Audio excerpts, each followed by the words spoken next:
Welcome to the Film Apologist, where we look for the Rachel in Rachel the Bridezilla 2. And buddy, oh buddy, let me tell you, friends, those filmmakers listened, said, hey, this is the Sonic franchise. We want more. But what more do you want, buddy? Oh, I know what you want. You want more Rachel, and golly gosh, you're getting more Rachel!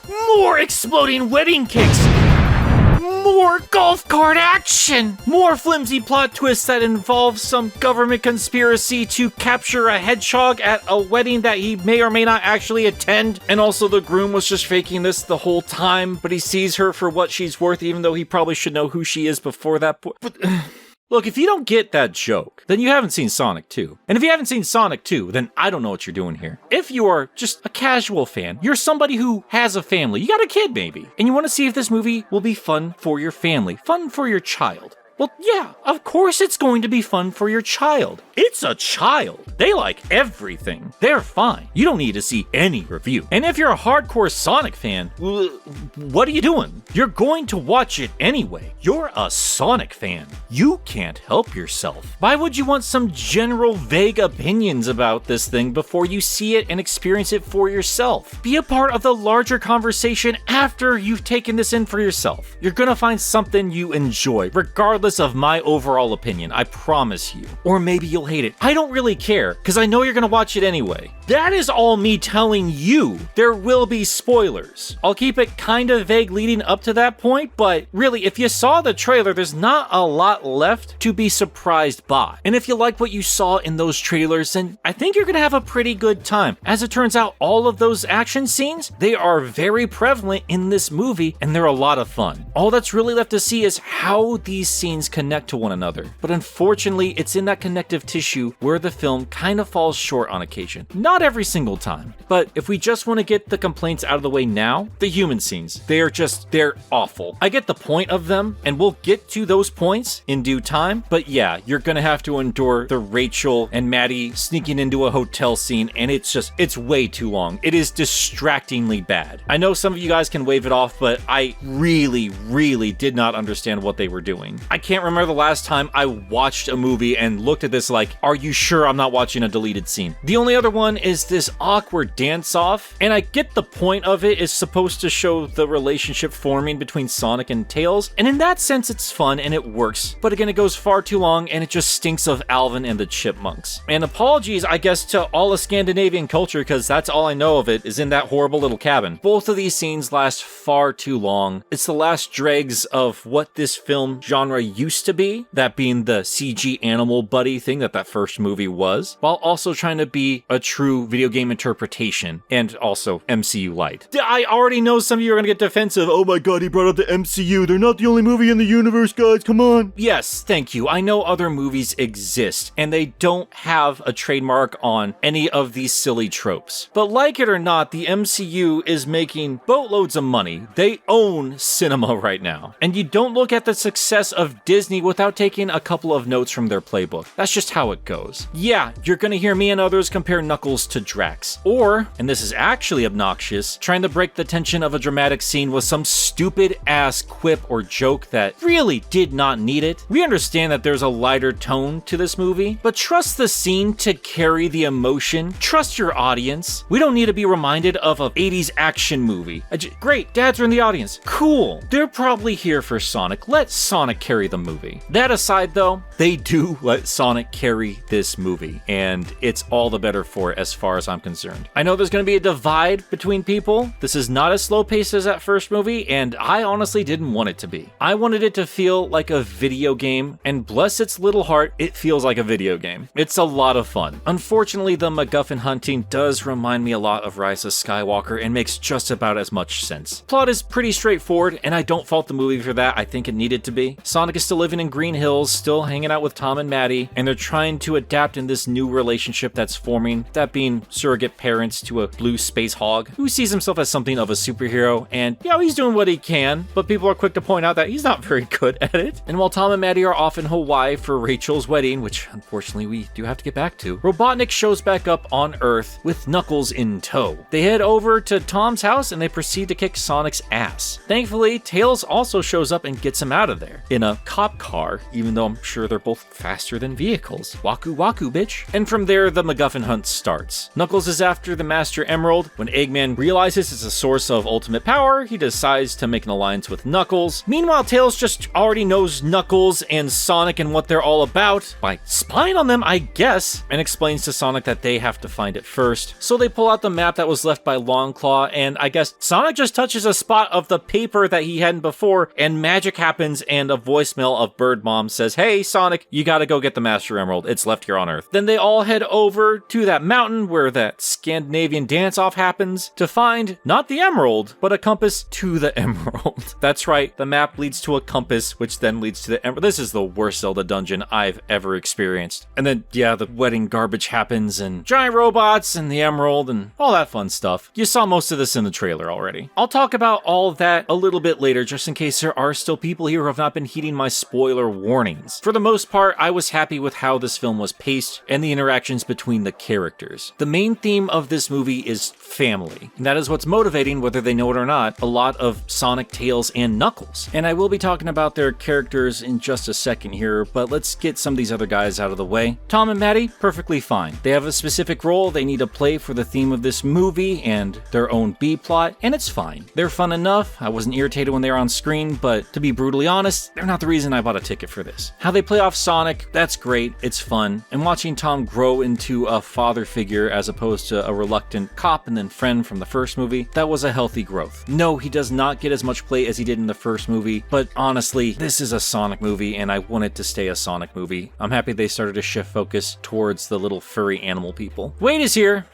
so you know, feel about that how you will. Agent Stone is also perfectly fine too. You can tell Lee loves his role and the fan base loves him, and they play into that love in this movie, upping the Robotnik simpness to the next level and alluding to some more importance later on in the franchise. So I'm glad he's still around, especially since we might not be getting Jim Carrey back, and honestly that was always going to be a bit of a challenge considering he notoriously rarely does sequels. And yeah, he's Jim Carrey playing Jim Carrey, but he's having fun doing it, and you kinda can't help but love this interpretation of Robotnik. He's purposely cringy, and I feel like they are aware of some of the jokes that were dogged on from that first movie as they bring them all back with gusto. I'm talking flossing, I'm talking meowing, and good on them, own it. That's awesome. Just remembering that because Robotnik does the flossing this time. And yeah, it's just a lot of fun, and I think it's better emphasized now that he's fully embraced the madness, and more importantly, he gets to play off of Ben Schwartz's Sonic. It is alarming how little those two interacted in that first movie. Ben Schwartz is a comedian. I have to imagine it's a dream come true to work opposite of Jim Carrey. All the humans are played up a little bit. I mean, it is a kid's movie, but Jim Carrey, just like Robotnik himself, for me is the only human that really fits in with the Sonic cast. I love him. Apologies if I'm missing the other people, but I'm really here for Sonic and pals. And Ben Schwartz absolutely killed it. I thought it was a lot of fun in that first movie. Got a little grating on occasion, but I feel that was partially because he wasn't allowed to be anything outside of the hyperactive child, be it with Tom or those last few minutes with Robotnik. He got a little serious at the end there, but he was mostly just that quippy kid. Here, though, he does have to play different roles for different relationships in this movie. He does start off as that sassy, arrogant kid you would expect, but when Tails arrives, he now has somebody here who sees him as a hero, something he's desperately wanting. And before he knows it, he's fitting into the role of a big brother. And while yes, he starts off with a rivalry between Knuckles, eventually he finds himself with either an elder brother or a brother that's a little bit closer in age to him. And while Tails needed a little bit more work, there is still enough relationship developing between those characters, and obviously the natural evolution between Sonic and Knuckles. This all plays into the theme of family and responsibility and priorities. In the last movie, Sonic found his confidence, and here he finds something worth fighting for. It's not about the fame, it's not about the notoriety, it's about taking care of those you love. And at the end of the movie, when he is granted ultimate power, he's only given it when he wants nothing more in the world than to protect his family. And when he does, he relinquishes the power just as easily. They weren't too subtle about it. This is a kid's movie, but I still appreciated this all the same. As for Tails, yeah, I could have used more for the character, but at the same time, it was incredible listening to Colleen take this fox, who she's been working with for many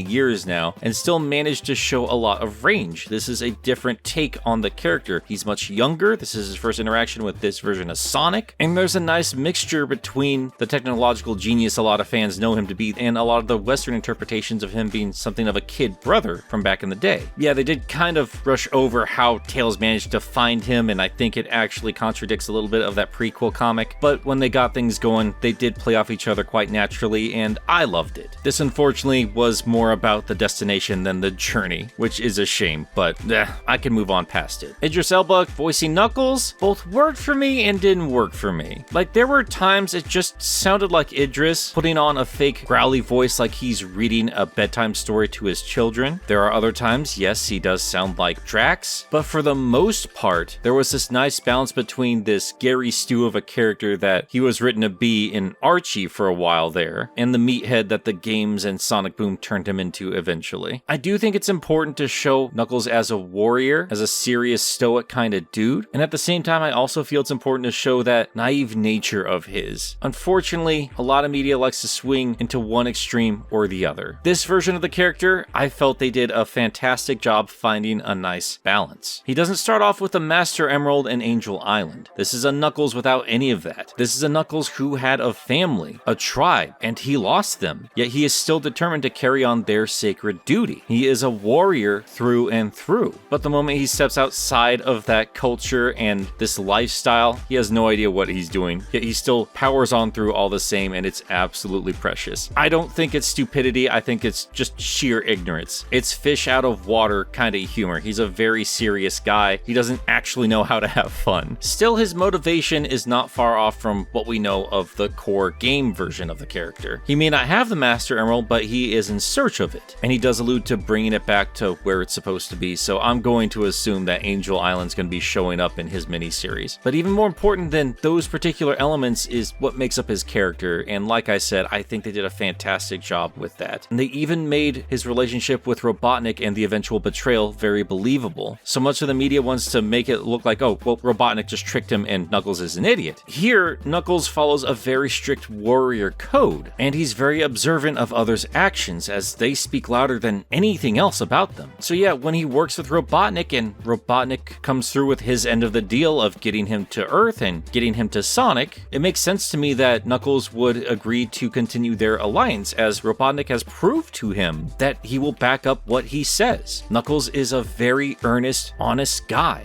When he trusts somebody, he inherently assumes they trust him back, and he takes that very seriously, as he does with all things in his life. But yeah, even with that growly, aggressive voice of his, when he finally sees Robotnik betray him, and he says, "You are my friend," keep in mind, he's not saying that past tense. He's not calling him a partner. He's calling him his friend. You know that Knuckles doesn't have the same understanding of that term as other people do, but he still takes that very, very seriously. And it just, oh god, I just want to give him a hug. Oh god. I'm over-explaining this. I just really loved this interpretation of the character. I genuinely do. Honestly, I loved all three of our boys here. No, it's not perfect, but good golly, I just want to see more of them. They play off each other well, and by the end of this movie, you see a brotherhood form. And not just between Sonic and Tails or Sonic and Knuckles, but even between Knuckles and Tails. Tails has always been an outcast. Sonic has lost his bird mom and spent most of his life alone, and Knuckles, who used to have a tribe, lost all of them and spent most of his life alone, and as different as they are, they all found each other. I emphasized how important those connections were in my older videos pertaining to these three characters, and that's why it was so important to me to see them all together at the end of the movie. Rush portions aside, getting to see these connections and relationships form naturally made them all the more impactful. These are the stories that a lot of the games never bothered to tell us, and yeah, despite any other problem I had with this movie, that's what I'm going to take away from it, and yeah,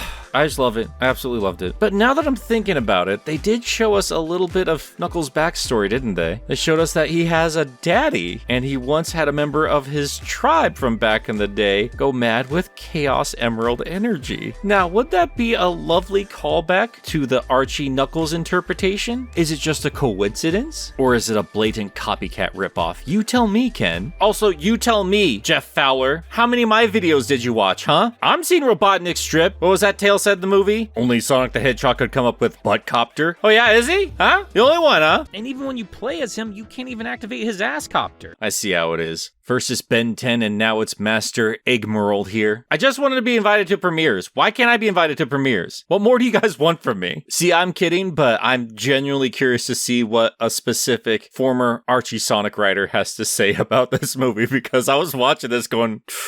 Ooh. And that aside, I did notice some other potential allusions to other elements of Sonic lore, like Super Sonic at the end there, with Knuckles warning that this isn't the same Sonic as you know from before. I wonder if that is making any kind of remark towards Fleetway Super Sonic without actually doing anything about it. Oh god, and just Super Sonic alone. Man, what a pleasure he was. Oh my god. I can't believe I got to see the Super Saiyan ripoff business on the big screen. Way to go, Dragon Ball Z. Good job with that film franchise. Super Sonic beat you to the punch. Oh my god. And that interaction between Robotnik and Super Sonic did give me Unleashed vibes. Oh, and just having a set for Labyrinth Zone, everybody's favorite level, or the Air Bubble, or the Chow Soda, Cola, whatever it's called. Yeah, man, I don't know what to tell you. I love these references. I love these little remarks. I love this care put into this franchise. This is why I went to the movie. They literally have the guy who said, "What did you expect? Yellow spandex?" Now in a movie that is blatantly showing off the source material. And yes, it matters more than just references, but damn it, I love seeing them here all the same. Some of these are subtle enough that it could be coincidence, or it could be them doing their homework, and as thorough as some of this stuff is, I could see it going either way. Was Sonic just screwing around with his hair, or was that a callback to the American Mohawk design? I don't know. It's just...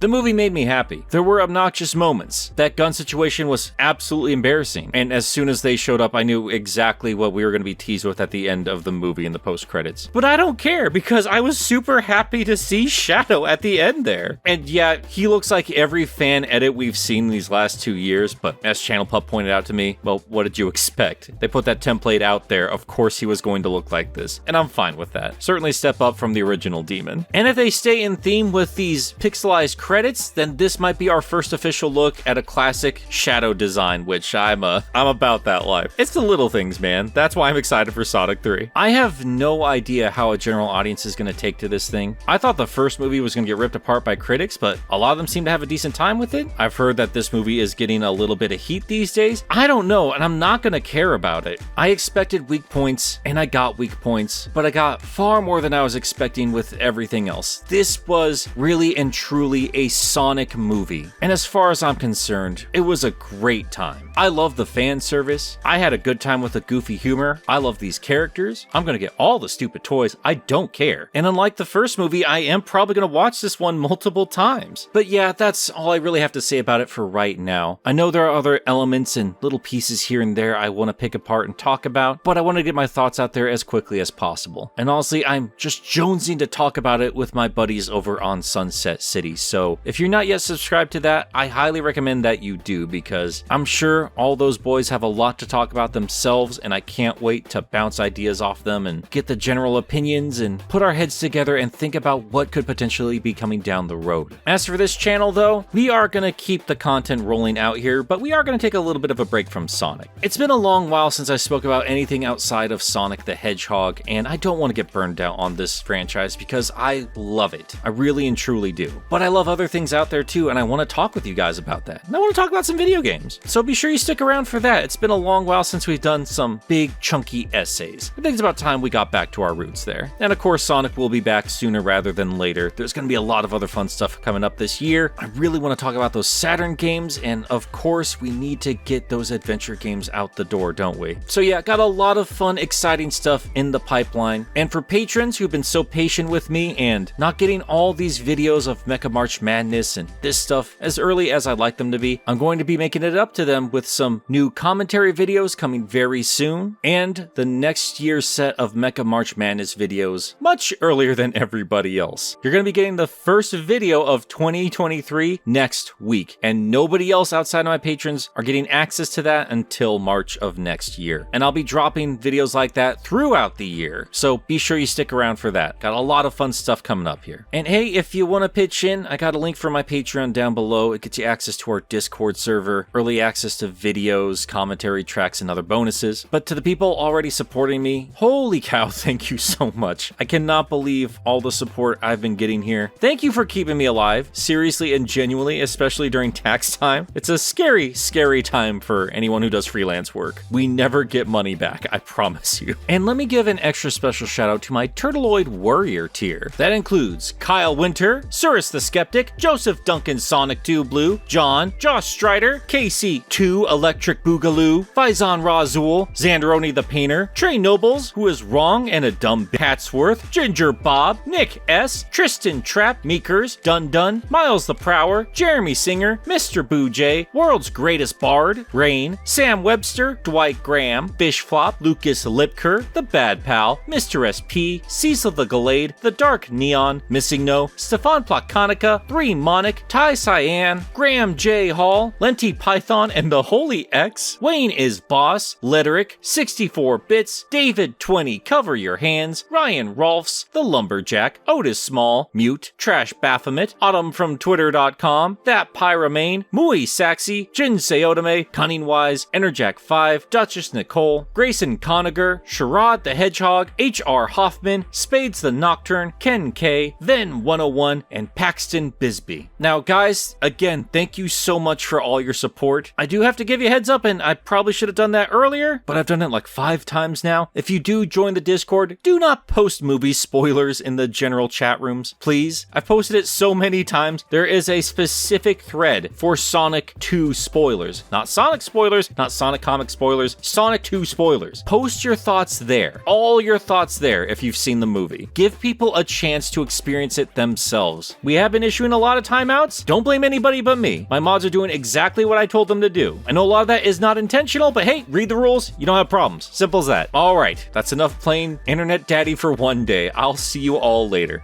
Toot toot, Sonic Warriors.